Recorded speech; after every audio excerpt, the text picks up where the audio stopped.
الحمد لله الحمد لله رب العالمين والعاقبة للمتقين والصلاة والسلام على رسوله سيد المرسلين رحمة للعالمين شفيع المذنبين سيد الأولين والآخرين سيدنا ومولانا محمد رسول رب العالمين وعلى آله وصحبه أجمعين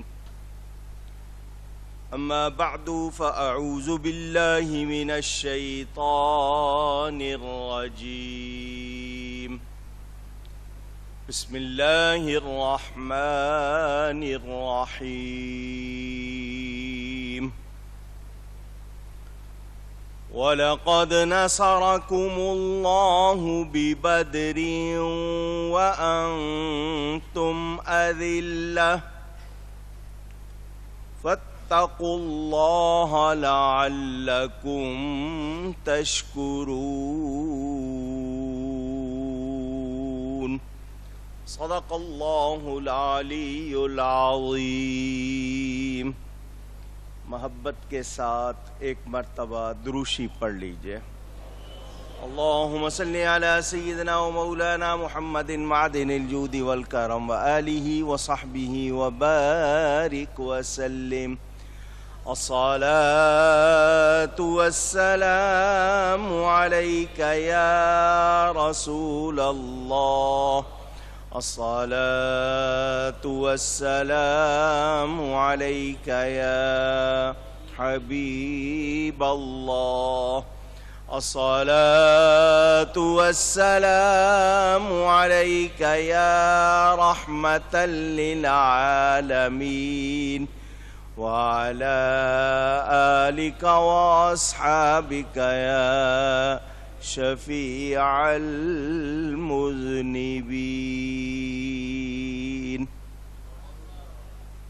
حمد و صلات کے بعد قرآن کریم کی سورہ آل عمران کی آیت نمبر 123 آپ کے سامنے تلاوت کی ہے۔ پاکستان میں اس سال چاند کے مطابق آج ماہ رمضان کا تیسرا جمعۃ المبارک اور 16 رمضان ہے۔ ہر سال تیسرے جمعے کو غزوہ بدر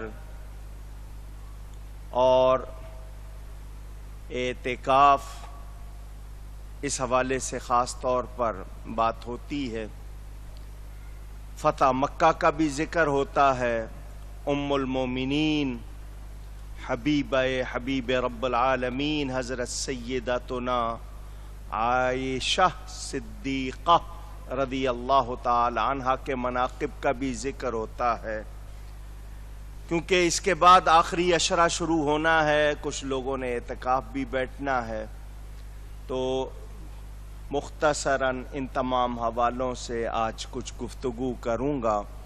اللہ تعالیٰ سے دعا ہے وہ مجھے حق بیان کرنے، ہم سب کو حق سن کر اس کو قبول کرنے، اس پر عمل کرنے اور اس پر قائم رہنے کی توفیق عطا فرمائے۔ اللہ تعالیٰ ارشاد فرماتا ہے وَلَقَدْ نَصَرَكُمُ اللَّهُ بِبَدْرٍ وَأَنْتُمْ أَذِلَّةٌ، اور بے شک اللہ تعالیٰ نے مدد فرمائی تمہاری بدر میں اور تم کمزور تھے۔ یہاں مجھے اور آپ کو اچھی طرح یہ بات یاد کر لینی چاہیے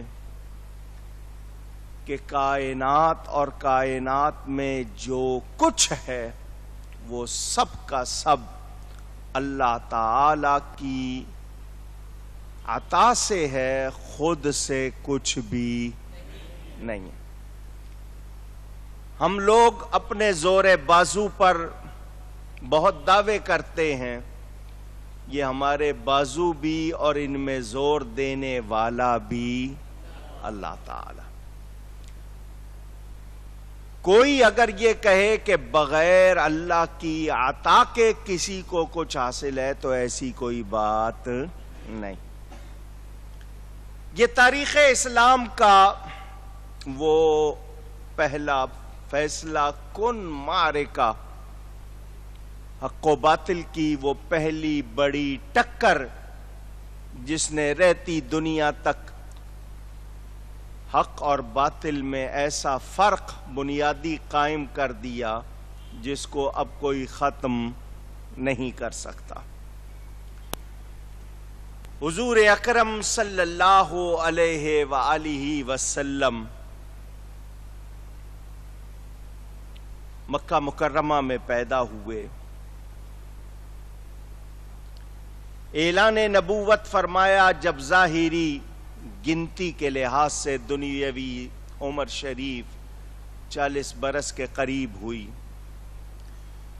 وہی مکہ والے جو آپ کو صادق اور امین کہتے تھے، سب سے بڑھ کر حیا والا کہتے تھے، سب سے زیادہ آپ کو پسند کرتے تھے، جب انہوں نے یہ دیکھا کہ آپ ان کے خداؤں کو جھوٹا کہتے ہیں اور اللہ وحدہ لا شریک کی بات کرتے ہیں تو وہ آپ سے دشمنی رکھنے لگ گئے، دشمن ہو گئے۔ مکہ مکرمہ میں 13 برس نبی کریم صلی اللہ علیہ وسلم نے جس طرح گزارے، سیرت تاریخ کی کتاب میں پڑھ کے دیکھیے، کافروں نے، مشرکوں نے مسلمانوں کو کس کس طرح ستایا، کون سی تکلیف اور مصیبت تھی جو انہوں نے مسلمانوں کو نہیں پہنچائی۔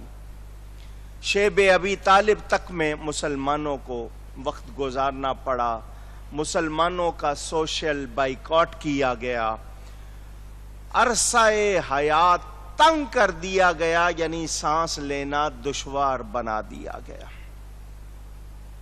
مسلمانوں نے تنگ آ کر 2 مرتبہ حبشہ، جس کو ایتھوپیا کہتے ہیں، اس کی طرف ہجرت کی۔ وہاں پر بھی کافروں نے پیچھا کیا اور چین سے بیٹھنے نہیں دیا۔ بالآخر مسلمانوں کو ہجرت کا حکم آ گیا، مکہ مکرمہ سے مدینہ منورہ کی طرف ہجرت ہوئی۔ یوم بدر کا، یوم الفرقان کا ذکر کرنے سے پہلے آپ کو صرف یہ تاریخ کا ایک ورق، اس کی کچھ جھلک دکھا رہا ہوں۔ ادھر مسلمانوں کو اجازت مل گئی کہ وہ ہجرت کریں۔ خود نبی کریم صلی اللہ علیہ وآلہ وسلم جس رات اپنے گھر سے نکلے، اس رات بھی آپ کے گھر کا محاصرہ کرنے والے، گھیرا کرنے والے 40 جوان تھے، اور ان کے ہاتھوں میں ننگی تلواریں تھیں اور ان کے ارادے اچھے نہیں تھے۔ تمام قبیلوں نے، تمام سرداروں نے، سب نے جمع ہو کر نبی صلی اللہ علیہ وسلم کی دشمنی میں ایکا کر لیا تھا۔ میرے آقا کریم صلی اللہ علیہ وسلم حضرت علی کو اپنے بستر پر سلا کر اپنے گھر سے نکلے۔ ہاں، رات کے وقت نکلے مگر خاموشی سے نہیں نکلے، سورہ یاسین کی تلاوت کرتے ہوئے نکلے اور ان سب کے سروں پر مٹی ڈالتے ہوئے نکلے۔ نبی کریم صلی اللہ علیہ وسلم کے ساتھ حضرت صدیق اکبر رضی اللہ تعالی عنہ، اور یہ ہجرت کا سفر ہوا اور وہ بھی مدینہ منورہ آئے۔ مسلمانوں کا مکہ مکرمہ سے یوں نکل جانا بھی کافروں کے لیے بڑا بھاری، ان کا بس نہیں چلتا تھا کہ ایک ایک کی تکہ بوٹی کر دیں۔ ان کو بہت تکلیف تھی کہ مسلمان ان سے بچ کر مدینہ کیوں چلے گئے۔ کافروں نے مسلمانوں کے خلاف ایک منٹ بھی خاموشی سے نہیں گزارا، مسلسل پلاننگ، منصوبہ بندی کہ کس طرح ان مسلمانوں کو ختم کیا جائے۔ سب لوگوں نے، عورتوں نے، مردوں نے، بڑوں چھوٹوں نے پیسے لگائے۔ قریش مکہ کا ایک تجارتی قافلہ ابو سفیان کی قیادت میں مکہ سے شام بھیجا گیا۔ تمام مکہ والوں نے اس میں پیسے لگائے تھے، 40 جوان محافظ اس کے ساتھ تھے۔ مقصد یہ تھا کہ اس قافلے کے ذریعے جو آمدنی ہو اس کو مسلمانوں کے خلاف بھرپور تیاری کے لیے استعمال کیا جائے۔ ادھر یہ خبر مدینہ منورہ پہنچی تو میرے آقا نے بھی فرمایا نکلو، شاید اللہ ہمیں ان کے اموال مرحمت فرمائے، یہ جس پیسے کو ہمارے خلاف لگانا چاہتے ہیں اللہ وہ ہمیں دلوا دے گا۔ ہجرت کو 19 مہینے گزرے، رمضان المبارک کا مہینہ شروع ہوا، اس کی 12 تاریخ تھی۔ نبی کریم صلی اللہ علیہ وسلم نے مدینہ منورہ سے سفر کا ارادہ فرما لیا، کیونکہ مکہ کی اطلاع آ چکی تھی۔ اس پورے لشکر کے پاس بڑے چھوٹے ملا کے 313 افراد تھے۔ سامان میں 2 گھوڑے تھے، 70 یا 80 اونٹ تھے، 6 زرہیں تھیں، 8 تلواریں تھیں۔ 313 کا مقابلہ 1000 سے تھا، اور سامان کی یہ حالت۔ عجب انداز سے آئے خدا کے چاہنے والے، زبانیں خشک پوشاکیں دریدہ، پاؤں میں چھالے، نہیں تھا 313 سے آگے تک شمار ان کا۔ سنا یہ ہے کہ ان کے ساتھ تھا پروردگار ان کا، تھے ان کے پاس 2 گھوڑے، 6 زرہیں، 8 شمشیریں، مگر پلٹنے آئے تھے یہ لوگ دنیا بھر کی تقدیریں۔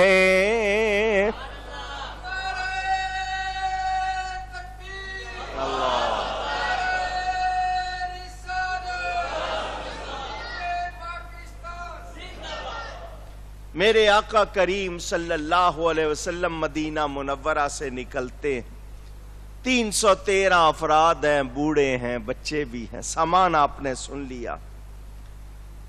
تھوڑی دور جا کر لشکر کو روکا، فرمایا اونٹ کم ہیں، لوگ زیادہ ہیں، ہر ایک کو الگ اونٹ نہیں مل سکتا، ایک اونٹ پر 3 آدمی رکھ لو، باری باری بیٹھے،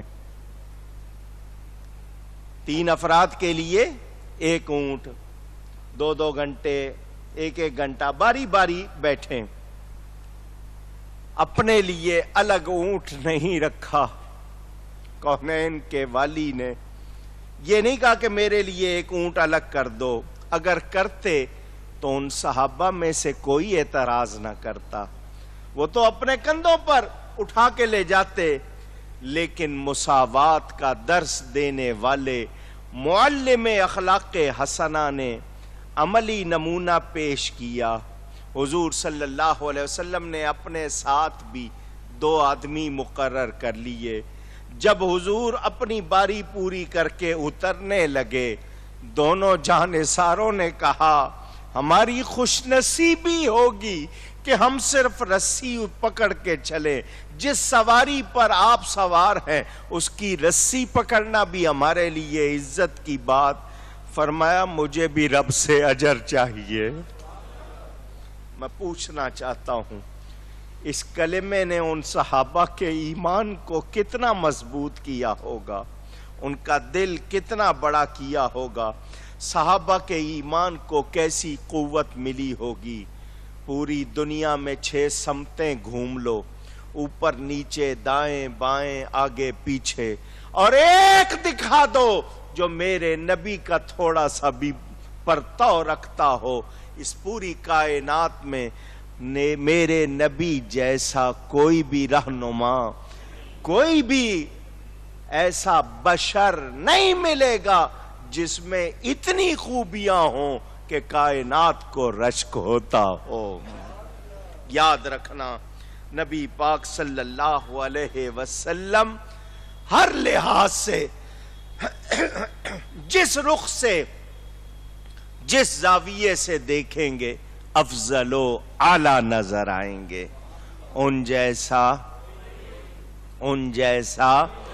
سب سے اولا و اعلی، سب سے بالا و والا ہمارا صلی اللہ علیہ وسلم۔ اس دوران ابو سفیان کو اطلاع پہنچ گئی کہ تمہارا پیچھا ہو رہا ہے، مسلمان تمہارا پیچھا کر رہے ہیں۔ اس کو فکر ہو گئی، اس نے مکہ کے لیے ایک شخص روانہ کیا اور وہاں پر خبر بھیجی کہ اس طرح میرا پیچھا ہو رہا ہے اور تم لوگ سو رہے ہو۔ ابو جہل اور دوسرے سب مشتعل ہو گئے، بپھر گئے۔ تیاری میں سبھی حصہ لے رہے تھے، خوب چندہ اور بندے جمع کیے، اکسانے والے سرداروں کے اکسانے پر نوجوان لڑنے مرنے کو تیار ہو گئے۔ ابو لہب کا خوف اس کے چہرے سے نظر آ رہا تھا۔ اس کے خوف کی وجہ ایک خواب تھا عاتقہ بنت عبد المطلب کا، جو اس نے راز رکھنے کے وعدے سے اپنے بھائی کو سنا دیا تھا۔ میں اس خواب کا تذکرہ نہیں کر رہا۔ اس خواب کی وجہ سے ان لوگوں نے کہا کہ 3 دن ہم انتظار کریں گے، ورنہ اس کے بعد عباس کے گھرانے کو عرب میں جھوٹا قرار دے دیں گے۔ لوگ حضرت عباس بن عبد المطلب جو اس وقت تک مسلمان نہیں ہوئے تھے ان کو ملامت کریں گے۔ اتنے میں قافلے کی خبر آ گئی، ابو سفیان کی مدد کی اپیل پہنچی، تو سب کو خواب پر یقین ہو گیا۔ یہ عاتقہ بنت عبد المطلب میرے نبی پاک صلی اللہ علیہ وسلم کی پھوپھی تھی، خواب انہوں نے دیکھا تھا۔ امیہ بن خلف جو حضرت بلال کو مارا کرتا تھا کیونکہ وہ اس کے غلام تھے، مکہ کا رئیس اعظم تھا، اس نے خود جنگ میں شرکت نہ کرنے کا فیصلہ کیا۔ وہ بھی اس خواب سے خوف زدہ تھا۔ آپ کو شاید خواب پریشان کر رہا ہوگا کہ کیا خواب تھا، میں سنا دیتا ہوں۔ ایک اونٹ سوار، میں نے وقت بچانے کے لیے کہا تھا، سن لیجئے۔ اونٹ سوار آیا اور وادی بطحا مکہ میں آ کر کھڑا ہو گیا اور کہا اے دھوکے بازو، اپنی قتل گاہوں کی طرف 3 دن کے اندر دوڑ دوڑ کر آؤ۔ میں نے دیکھا کہ لوگ اس سوار کے گرد جمع ہو گئے، وہ مسجد میں داخل ہوا، لوگ اس کے پیچھے پیچھے تھے۔ پھر خواب دیکھنے والے نے دیکھا کہ اس کا اونٹ کعبے کی چھت پر کھڑا ہے، اس سوار نے پھر وہی نعرہ لگایا۔ پھر خواب دیکھنے والے نے دیکھا کہ اس اونٹ کو جبل ابی قبیس پر کھڑا دیکھا، وہاں بھی اس نے وہی نعرہ لگایا اور ایک بھاری چٹان کو نیچے لڑکا دیا۔ وہ چٹان جو تھی نیچے آتے ہی پھٹی اور مکہ کا ہر گھر اس سے ٹکرا کر گر گیا. یہ خواب تھا. اس خواب کی وجہ سے وہ سارے پریشان تھے. اب جب خبر آئی کہ قافلے کا پیچھا ہو رہا ہے, سب نے کہا خواب سچا ہے, تیاری کرو. امیہ, عتبہ, شیبہ, زمعہ, عمیر, حکیم بن حزام, یہ سب سے بڑے بت ہبل کے پاس جمع ہوئے اور فال نکالی. ان میں ایک طریقہ تھا, فال نکال کے معلوم کرتے تھے آگے کیا ہوگا. فال میں منع آیا کہ تم لوگ جنگ کے لیے نہ جاؤ, لیکن ابو جہل کو مجبور کر دیا گیا تھا. سرداروں نے, دوسرے ساتھیوں نے, کہ اس موقع پر اگر سستی کی, پیچھے ہٹے تو معاملہ بگڑ جائے گا. لوگوں نے کہا فال بھی نہیں نکلی اور تم قتل گاہ کی طرف جا رہے ہو, خواب بھی سن چکے ہو, تو ارادہ چھوڑ دو. لیکن ان لوگوں نے آپس میں کہا جنگ کی نوبت ہی نہیں آئے گی, ان کے پاس تو کچھ ہے ہی نہیں, ہمارے پاس قوت ہے, اسلحہ ہے, سامان ہے, ان لوگوں کے پاس تو ہے ہی کچھ نہیں, نوبت نہیں آئے گی جنگ کی. 3 روز تک تیاری ہوتی رہی. 950 جوان, 100 گھوڑے, 100 زیرہ پوش, یعنی جن کے پاس لوہے کی وہ بلٹ پروف جیکٹ سمجھ لیں, ایک ویسکوٹ ہوتی تھی, پہن لیتے تھے کہ تیر اور تلوار جسم کو نہ کاٹے. پیادے کے پاس زر ہیں, 600 اونٹ تھے ان کے پاس. مسلمانوں کے پاس 2 گھوڑے, ان کے پاس 100 گھوڑے.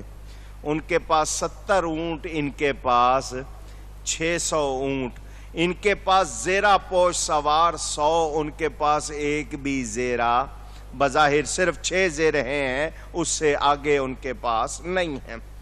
صائب بن یزید کافروں کی طرف سے جھنڈا اٹھائے ہوئے. نام کیا لیا ہے میں نے؟ صائب بن یزید.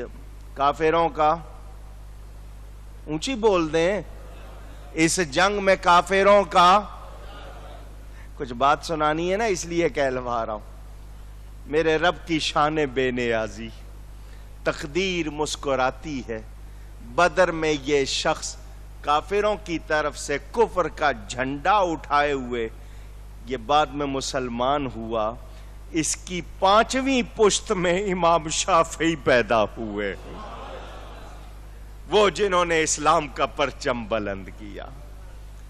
یہ آپ کو اس لیے سنا رہا ہوں کہ لوگ پتہ نہیں کیا سمجھتے ہیں, اسلام تلوار کے زور سے نہیں پھیلا. ان لوگوں کے ساتھ رقص کرنے والی, ناچنے والی کنیزیں بھی تھیں جو گیت گاتی تھیں, ان کو جوش دلاتی تھیں, میرے نغمے تمہارے لیے ہیں, ہم بھی تمہارے, سب کچھ مزے کرنا, وہ ان کو جوش دلاتی تھی. اللہ تعالیٰ نے ان کے غرور اور تکبر کا ذکر بھی فرمایا. آپ سورہ انفال میں پڑھ سکتے ہیں, وَلَا تَكُونُوا كَالَّذِينَ خَرَجُوا مِن دِيَارِهِمْ, اس آیت کے تحت. اس دوران ایک اور تکلیف دہ خیال ان کو ستانے لگا کافروں کو. مکہ کے قریش نے بنی کنانہ کے ایک بوڑھے کو قتل کر دیا تھا. بدل میں ان کے علاقے سے قریش کا ایک جوان گزرا تو انہوں نے اسے قتل کر دیا, کیونکہ وہاں یہ چلتا رہتا تھا. کچھ عرصے بعد بنی کنانہ کا ایک سردار عامر مر الزہران سے گزرا تو مقتول قریش کے بھائی نے اس سردار کو قتل اور اس کی تلوار لا کر کعبے کے غلاف سے لٹکا دی. مکے والوں نے تلوار پہچان لی اور عامل کے قتل کا بھی علم اور قاتل کا بھی پتہ چل گیا. انہیں فکر تھی کہ ہم تو جا رہے ہیں ادھر, ہم تو نکلیں گے, کہیں ایسا نہ ہو کہ وہ لوگ ہمارے گھروں پر حملہ کر دیں جن سے ہماری اپنی دشمنی چل رہی ہے, اور ہماری عورتوں کو, بچوں کو قید کر لیں یا ہمارے سامان پر قبضہ کر لیں. تو شیطان سراقہ بن مالک کی شکل میں ان کے پاس آیا اور آ کر ان کو تسلی دی, بنو کنانہ تم پر حملہ آور نہیں ہوں گے, تم ارادہ نہ چھوڑو بلکہ جاؤ سفر پر نکلو. ادھر ابو سفیان نے جاسوسی جاری رکھی, اس نے اپنا راستہ بدلا. وہ راستہ جو سیدھا آتا تھا اس کو چھوڑ کر سمندر کے کنارے کنارے وہ چلتے ہوئے تیز سفر کر کے مکہ کے قریب پہنچ گیا. اور مکہ میں اطلاع کر دی کہ میں اب بالکل محفوظ ہوں، سمندر کے کنارے اس طرف آ گیا ہوں، اب مجھے کوئی خطرہ نہیں۔ ابو جہل نے ابو سفیان کی اطلاع کی پرواہ نہیں کی، اس نے کہا ہم جائیں گے، جا کر 3 دن ہم وہاں قیام کریں گے، اونٹ ذبح کریں گے، شراب پیئیں گے، کھیلیں گے، ناچیں گے، محفل جمائیں گے، عرب پر ہمارا رعب ظاہر ہوگا اور کوئی ہمارے خلاف ارادہ نہیں کرے گا۔ حالانکہ ان کے پتہ چل گیا تھا کہ اب قافلے کو کوئی خطرہ اونچی نہیں، اس کے باوجود پھر بھی نکلے۔ لوگوں نے کہا ہم قافلے کی حفاظت کے لیے نکلے تھے، قافلہ تو اب خیر سے ہے، اس کو خطرہ نہیں تو اب نہیں جانا چاہیے، لیکن صرف نبی کی دشمنی میں، اسلام اور مسلمانوں کی دشمنی میں یہ لوگ کہ نہیں ہم جائیں گے۔ ابو طالب کے بیٹے اور کئی افراد ان قافلے والوں سے الگ ہو گئے کہ اب ہمارا نہیں ہے، پہلے تو اور مقصد تھا، اب کوئی مقصد نہیں۔ ادھر حضور صلی اللہ علیہ وسلم نے اپنے نابینا صحابی عبداللہ ابن ام مکتوم کو نماز کی امامت کے لیے مقرر فرمایا۔ میرے نبی پاک صلی اللہ علیہ وآلہ وسلم نے جھنڈے دیے، ایک سفید رنگ کا جھنڈا مصعب بن عمیر کو عطا فرمایا، ایک حضرت علی کے ہاتھ میں تھا اور ایک حضرت سعد بن معاذ کے ہاتھ میں، پھر حضرت علی والا حباب بن منذر کے ہاتھ میں آیا، ایک مہاجرین کا پرچم تھا، 2 انصاریوں کے، ٹوٹل 3 جھنڈے تھے۔ ہفتے کا دن تھا، 12 رمضان کو روانگی ہوئی۔ راستے میں ایک بدوی شخص کا مطلب دیہاتی شخص، اس نے ان لوگوں کو جاتے ہوئے دیکھ کر کفار کے لشکر کے بارے میں پوچھا۔ صحابہ نے کہا ہمیں نہیں پتا، کفار کے کسی لشکر کا ہمیں نہیں پتا۔ صحابہ نے لا علمی ظاہر کی اور کہا کہ تو ادھر آیا، تجھے پتا ہے ہمارے درمیان اللہ کے رسول ہیں، ان کو سلام کر۔ اس نے کہا کیا تم میں اللہ کا رسول ہے؟ مذاقن کہا، تمسخر اڑانا جس کو کہتے ہیں۔ حضور صلی اللہ علیہ وسلم کی طرف صحابہ نے اشارہ کیے یہ اللہ کے رسول ہیں، تو اس نے آ کر بدتمیزی کرتے ہوئے کہا اگر تم اللہ کے رسول ہو تو بتاؤ میری اونٹنی کے پیٹ میں کیا ہے۔ یہاں اس کی بدتمیزی ایک طرف، مگر پتہ چلا کافر بھی جانتے تھے کہ نبی کو پوشیدہ باتوں کا علم ہوتا ہے، کافر بھی یہ جانتے تھے۔ پوچھتا ہے میری اونٹنی کے پیٹ میں کیا ہے؟ حضور صلی اللہ علیہ وسلم کے ایک صحابی حضرت سلمہ بن سلامہ آگے آئے، جوش آیا کہ تو نبی سے پوچھتا ہے، مجھ سے پوچھ، میں نبی کا غلام ہوں۔ ان کو بہت غصہ آیا کہ نبی سے اس نے ایسی بدتمیزی کی ہے، آگے بڑھے، حضور سے نہیں مجھ سے پوچھ۔ اس نے کہا اچھا تو بتا کہ اس اونٹنی کے پیٹ میں تیرا اپنا گند ہے جو تو نے اس کے ساتھ کیا۔ گستاخی کرو گے تو پھر پول تو کھلیں گے نا، تو نے جو برائی کی ہے اس اونٹنی سے، تیرا اپنا نتیجہ اس کے اندر ہے۔ اس شخص کو اندازہ ہو جانا چاہیے، اور آج اس بات کو سن کر آپ کو اندازہ ہو جانا چاہیے نبی کی تو بڑی شان ہے، نبی کے غلاموں سے بھی کچھ نہیں چھپتا۔ حضور صلی اللہ علیہ وسلم نے لشکر کو روک کر جائزہ لیا۔ عمیر بن ابی وقاص بچے تھے، کم عمر تھے، کم سن تھے۔ فرمایا بیٹا تم واپس جاؤ، چھوٹے ہو۔ وہ رونے لگ گئے۔ وہ سوچیں ذرا، سیر سپاٹے کو جا رہے تھے کیا؟ اللہ کی راہ میں جنگ کرنے نکلے تھے۔ بچہ کیوں رو رہا ہے کہ مجھے اس سعادت سے محروم نہ کیا جائے؟ حضور نے اس کا رونا دیکھ کے فرمایا